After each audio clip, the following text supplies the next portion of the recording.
Now, one of the things we talked about, and again, Bob, you really looked at this in many cases, is the whole thing of imaging, and that maybe we need to do a better job even before we start thinking about treatment failures, but really in identifying the tumor itself in terms of being able to have an optimized approach before we put a knife to someone or stick them under a radiation, therapy. Why don't you talk a little bit about this whole idea of imaging and how you see that being used progressively as the disease moves forward?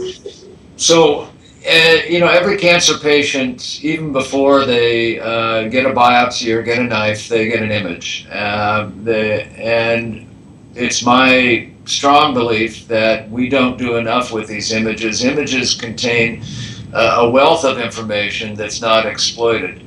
So we and our colleagues have been working over the years to convert imaging and images to mineable data in order to pull out either prognostic factors or information about the subregions within tumors. We know that tumors are highly heterogeneous and that they can exist in regions. They can have distinct habitats within them.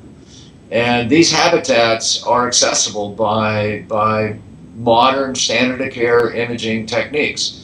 And often these images are obtained in prostate cancer patients either with a body coil or an endorectal coil. Obviously, the endorectal coil gives a much higher resolution, but these are obtained routinely. And we don't do enough about extracting all of the important information. Furthermore, the identification of habitats can also direct biopsies.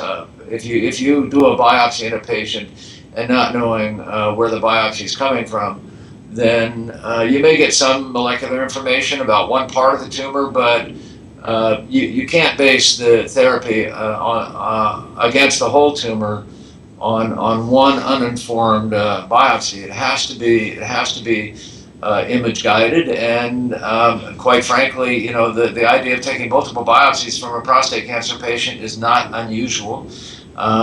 And this could be done in a much more informed way with interaction with imaging.